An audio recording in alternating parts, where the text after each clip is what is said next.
Thomas the Tank Engine had had a very busy day. As well as his usual passenger runs, he'd taken children on an outing, and helped deliver parcels for Tom Tipper when the post van broke down. It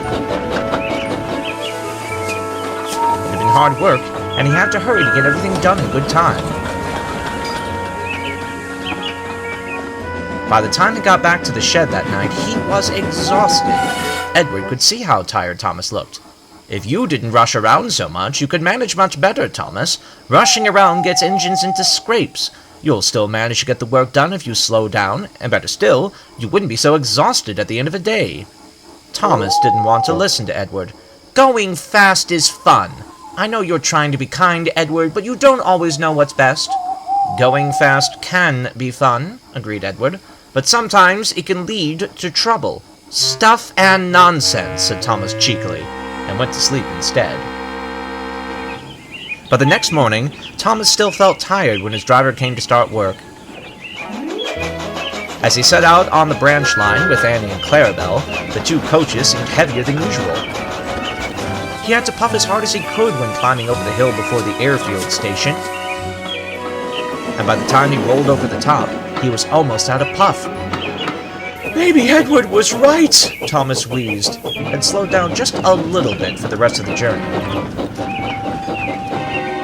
No one seemed to notice, and Thomas still finished his journey right on time. He was pleased. On the return journey to the junction, Thomas continued at the same pace, and he found himself enjoying his run even more. He whistled to people at fences, smiled at the birds in the sky. He'd even found time to say hello to some cows in the field beside the line. "This is lovely," he thought to himself.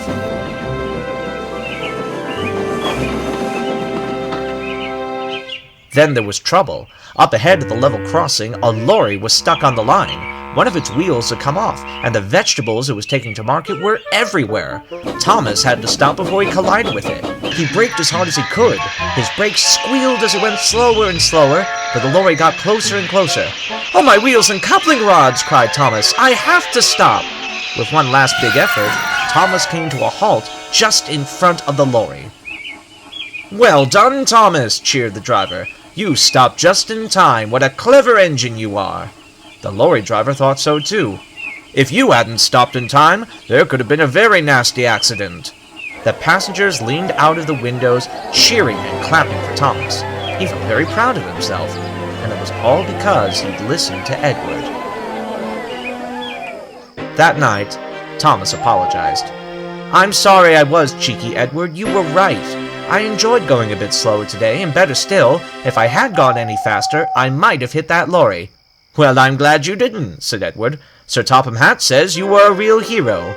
"And I learned another lesson today, too," finished Thomas. "You do know best, Edward.